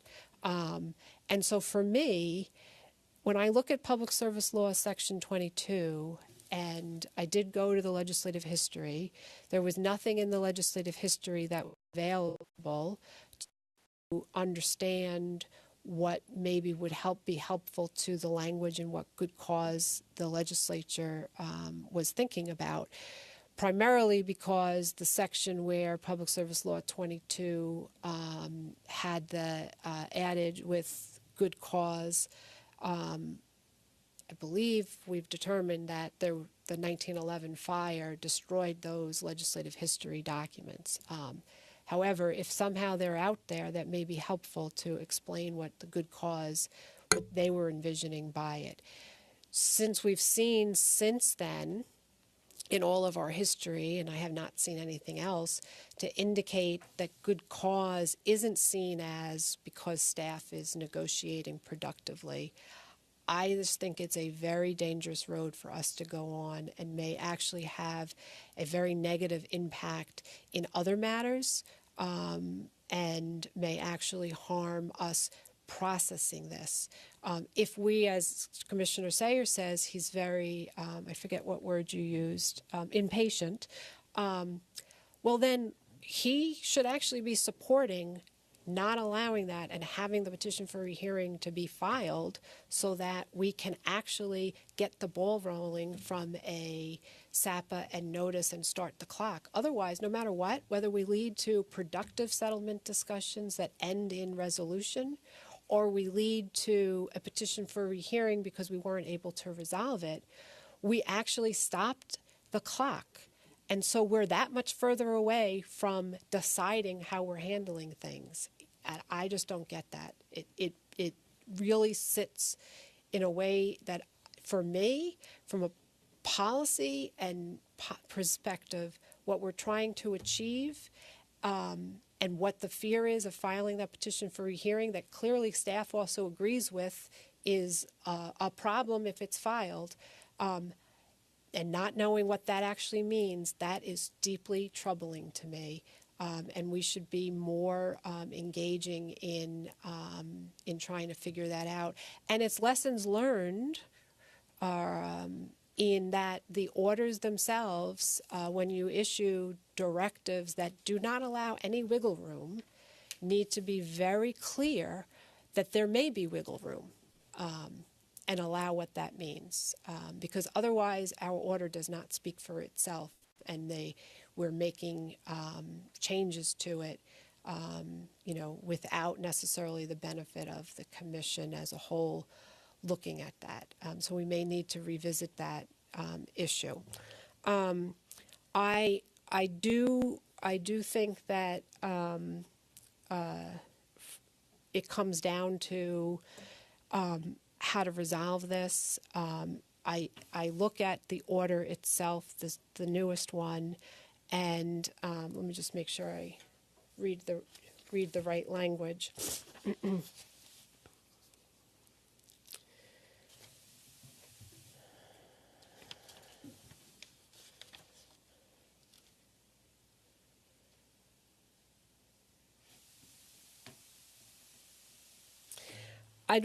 This is a question, and I just want to make sure I'm understanding this. On page 6, which continues on to page 7 of the item, it says, DPS staff and charter are therefore directed to present to the Commission any settlement agreement reached before the end of the 45-day extension period related to the filing of PSL Section 22 rehearing petitions. Let me just stop before I go on. So we are in agreement that whatever settlement agreement happens will come to the Commission as a whole for resolution. That is correct. Okay, thank you. I appreciate that. Or if such agreement is not reached, a joint filing, and this is, I think, what I have concern with, a joint filing, so that would be DPS staff and charter, one, providing good cause justification for why the deadline should be further extended. Okay, so regardless of what we said here, we're actually indicating that there may be another need for another extension. Not necessarily definite, and that's obviously not the goal, but at least in this order, we are acknowledging that it's not a hard stop. There actually may be, if good cause is shown, a need to extend this.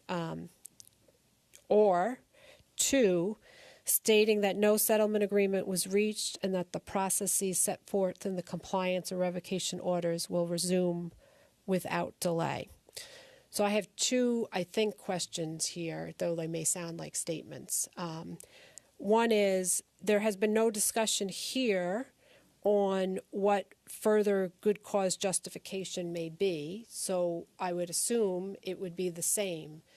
Productive discussions deemed by staff and the company, not necessarily just the company alone. So the staff also needs to agree that productive discussions are happening. It's difficult to predict what may occur in the future, but this provision does envision, or does envision, if there was going to be another request, that it be joint. But well, here it envisions it must be. Yes, It doesn't envision. I mean, if I'm the company and I think the productive discussions are happening despite what a staff member may think, I have a right to say I'd like a further extension.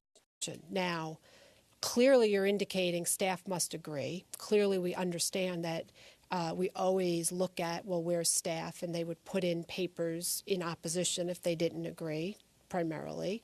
But there have been times where it's only been a company or a party who's put in papers saying we want this, and then it's been denied by the secretary.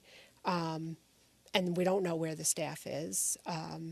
But my concern here is this joint filing language, not necessarily with, first, there really should be a discussion. Obviously, I'm a no, but there should be an understanding of what further good cause justification is, because it changed from last month to this month. Last month, it just was the company and staff acknowledging, though not formally, that they were in productive discussions. This month, it changed to company asked, and then staff filed support, cutting down the time period, but also issuing their directives, which there really hasn't been a discussion here on that, their directives for the guidelines on settlement, which frankly caused me some pause because it was indicating what the nature of the settlement was, which is good from a transparency perspective, but it was also, for me, I just looked at that as, that seems a little odd.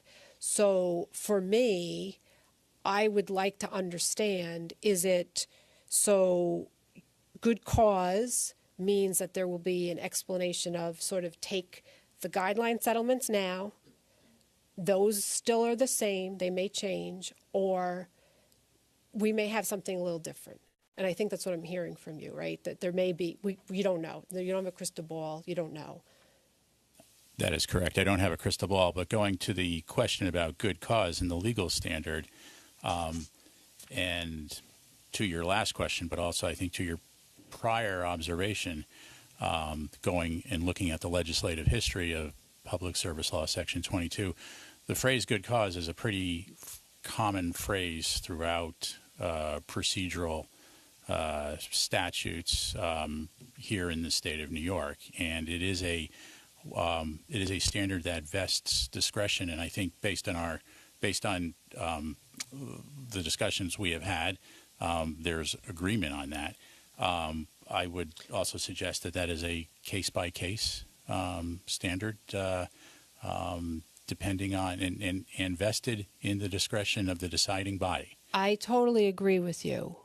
Where I disagree is one that you utilize good cause in other sections of the law that leaves sort of wiggle room for what the interpretation of good cause is. Here, the good cause is related to what the commission, in its discretion, has. I think it's an abuse of discretion, or has, in my mind, liberalized the meaning behind good cause in this legislation, which, again, it is, for the most part, except for that energy case, for the most part is a first impression issue. And what we've done is take a first impression, how are we going to interpret good cause, and granting it. Again, I don't believe there are any cases where we've denied it, but that would be helpful to see if there are, because that may actually give us some information. But for me, the issue becomes, we're saying that good cause is staff and the company, whatever the company is, agrees, or some party, it could actually be someone else, agrees that they're having productive discussions and these are the guidelines. I agree it's on a case-by-case basis. I don't agree in the liberalization of good cause and the chilling effect it can have if applied in other situations.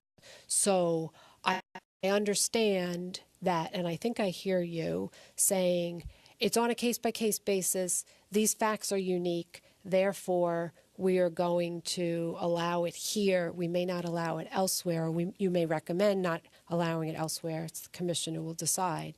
But there's no language in here in us actually drilling down in 9 times out of 10, this situation, good cause, would not be found, and you would have to file your petition for a hearing within those 30 days, and then you may be able to have settlement discussions or not. But we have in other situations not allowed that pause button to be hit and have gone in a file it. So we have to think about that and what that may mean, in that now the bar is fairly low, in my opinion. So that's what I have real concern with. And I know that for many people, they think that I'm too focused on the process of this. It is really at the core of what we're doing to allow the ability for decisions to be made and for people to have an opportunity to comment on those decisions and weigh in. And it's not just the party who files the petition for a hearing, it's all the other parties who may want to say yay or nay on something. And so we need to be cognizant of that. And again, we stopped the clock, and that is of particular concern for me. And listen, we may need to understand what some of the issues were with the orders, or agree that there were no issues, to be able to help facilitate. You talk quite rightfully about looking at it, with a litigator's cap on, right? That goes into what we need to do. I don't have information as the commissioner in what the litigation risk is. And so part of your settlement discussions have to take that into a factor, as well as when you come before the commission in looking at why this is a potentially good settlement or not good settlement. And some of that hinges on the validity of that underlying July order, which may be a hard pill to swallow, but it is something we have to recognize. And I think that to the extent that from a process perspective, it's a justice perspective in my mind in getting that out there and rolling. Again, I understand that there is concern about the chilling effect that may have. I don't really think that should then dictate a stop the clock. We need to figure out something else if we're concerned about the chilling effect, and obviously staff is as well. Because to me, at the core of that is, what does that mean, and why is it a chilling effect just because somebody files a petition for a rehearing? And that is deeply troubling to me, because it hits at the essence of people feeling comfortable in filing their petitions for rehearing. And we need to figure out solutions to that because it's information that I need as a commissioner in evaluating all of the different aspects of it. But now let me just get to the joint filing piece, which is the second aspect. So joint filing, DPS staff and charter, and now obviously we just talked about the providing good cause justification or, and the or is stating that no settlement agreement was reached and that the processes set forth in the compliance and revocation will resume without delay. Those are the two prongs that are given for when its directives says DPS staff and charter are therefore directed. However, to me, there's other options, which is that the company says, you know what, we're going to file our petition for rehearing, despite staff thinking that they shouldn't, and settlement discussions should continue, or move forward on something else. So to me, you don't need to, as a company, have a joint filing with staff on your stating no settlement agreement was reached and the processes set forth in the compliance and revocation orders. You can just file your petition for rehearing and do that. You don't need to have a joint filing. It would be understood by that filing of the petition for rehearing that the settlement agreement, they felt wasn't going to be reached, or they felt it wasn't now. Again, the other option is they feel it's all right to start the clock and continue the discussions, right? So, and it's not chilling. I guess I'm trying to figure out, is it meant to be exclusive to these are the only two and it has to be a joint filing? The language indicates it's exclusive. That's the way it's written. And when that time comes, I am careful to predict. I don't like to predict, but I'm careful to. But my thought is that there would be some notification to the commission that either there is an agreement, there's a possibility, or there is not, and we're going to go back to litigation and whatever else is on the table. Why do we have to have, the notification is petition for rehearing. Why do we have to have a joint filing? Why do we have to have this? Joint filings usually indicate agreement on the actual wording in the filing. Why do we have to have that? Why? That's an extra layer. Why can't it just be and it's to me, it gets to the heart of the order has to speak for itself. This directive allows only two approaches, and both of them deal with a joint filing. Why does it have to be? Why can't, again, company has filed their good cause justification, staff then looked at it and evaluated and gave their support to that. Why do we have to have a joint filing? And there's nothing in this order that would prohibit the scenario that you are suggesting. But it does when it only allows it. It's because and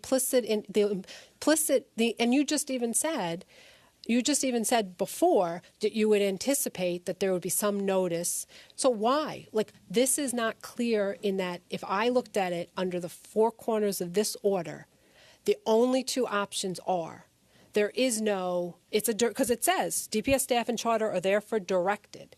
And then it talks about a joint filing.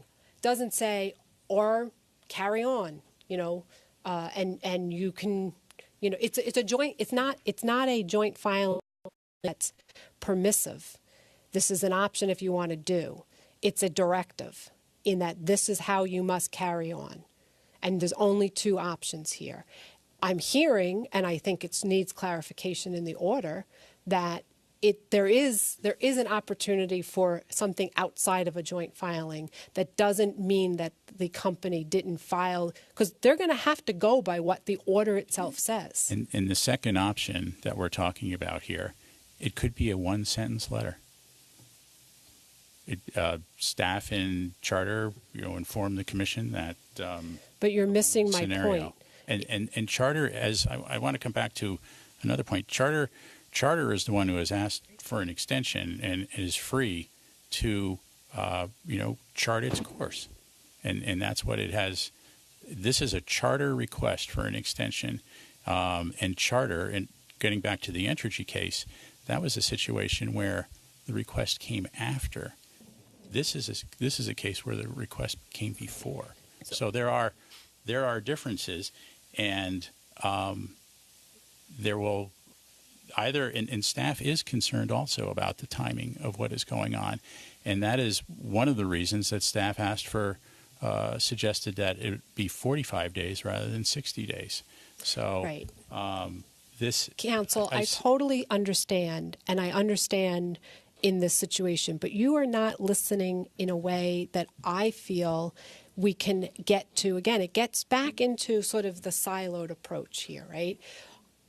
When I look at this, I look at strictly the order language has to speak for itself, okay? I very much understand that you are trying to get to a good result, whatever that result is, okay?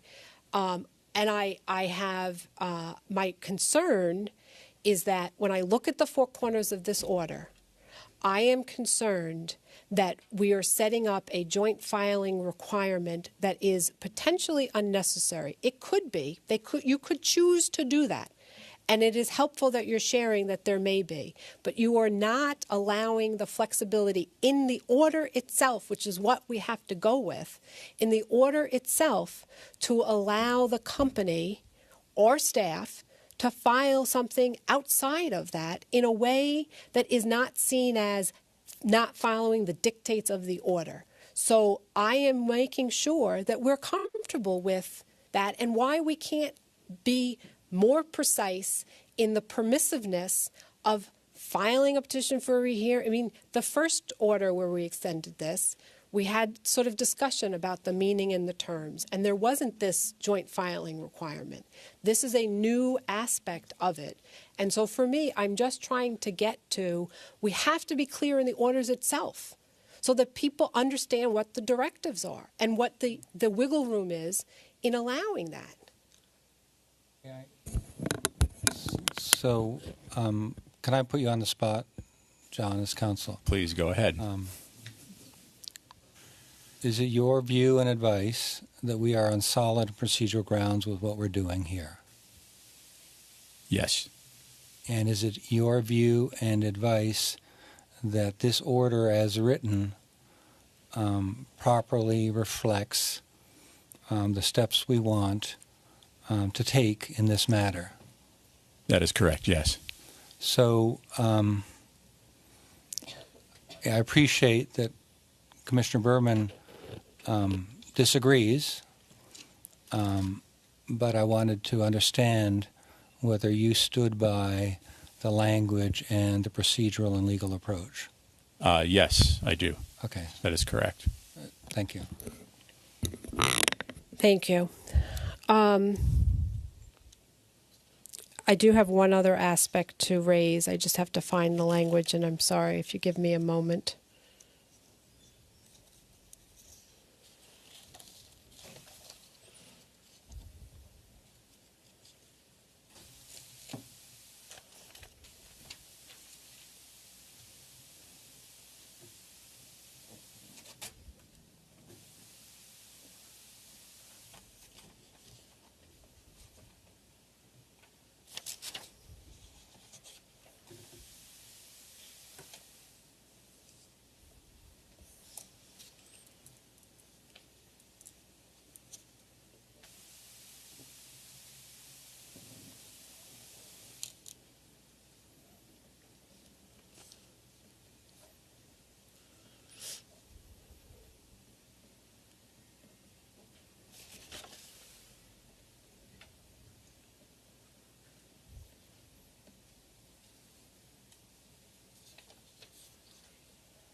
Well, since I can't find it, and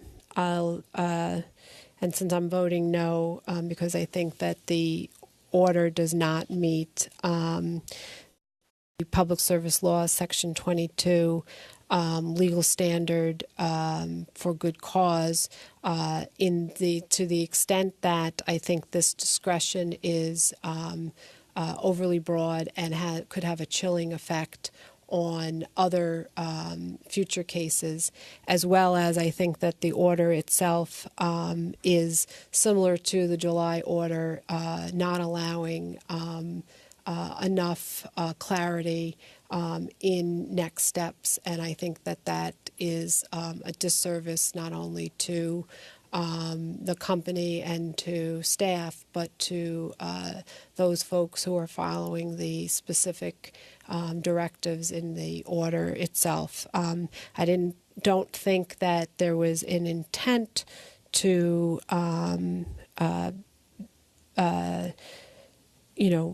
be difficult on this. I do think that the intent of the language on joint filing was to try to be helpful in the next steps, but I do think it's a fail, and I do think that my concern on the joint filing is one that could potentially cause confusion. I think we probably, in talking here, caused more confusion, but I do think that I'm on record as being clear that it should not have to be a joint filing, and this might be an opportunity to allow filing other than a joint filing. The order itself, the language, does not have that in there, and that is a fail. So I will be a no. Thank you. Appreciate all that. Thank you, Commissioner Berman. Commissioner Alisi?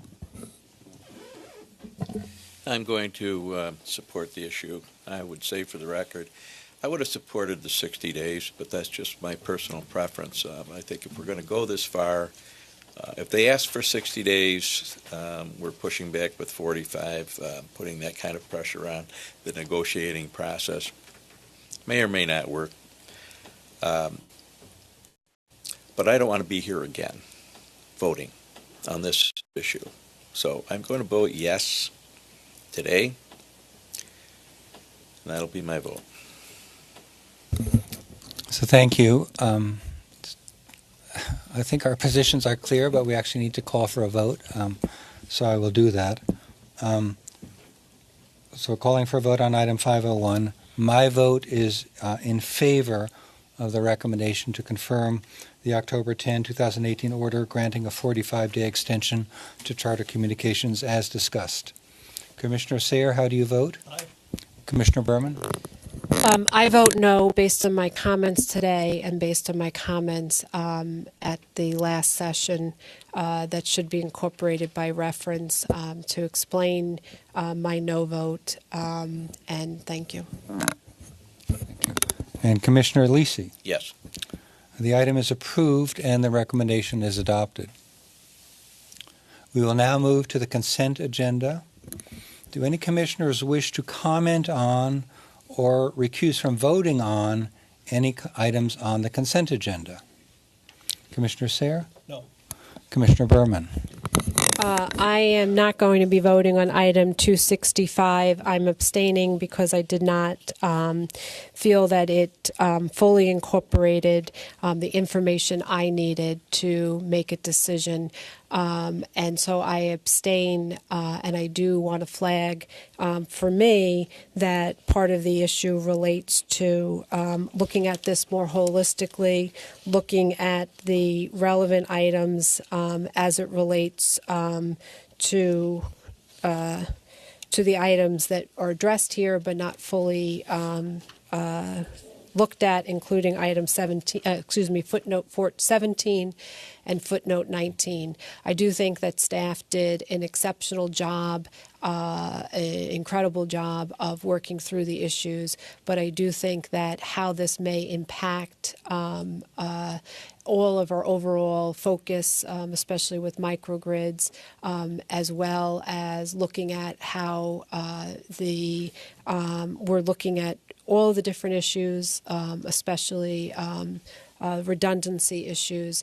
I am concerned that in isolation we are not taking into consideration some of our energy policies that may be more helpful across the board, and maybe we should be addressing some of them. I do understand that this item by itself, without those other extenuating circumstances, is clear.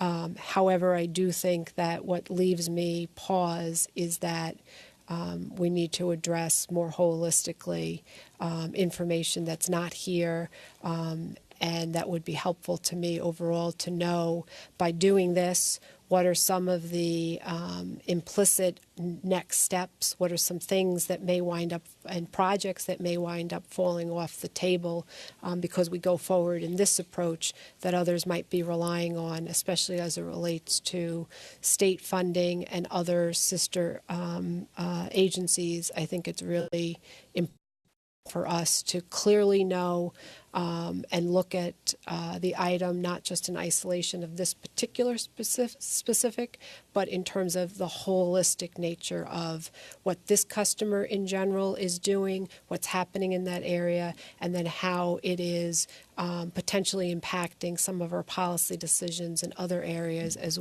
specifically as it relates to microgrids, and specifically as it relates to redundancy, and specifically as it relates to other state funding and projects that may either get paired up with it or not get paired up with it because of our decision today. So I'm abstaining because I don't have that information. Thank you.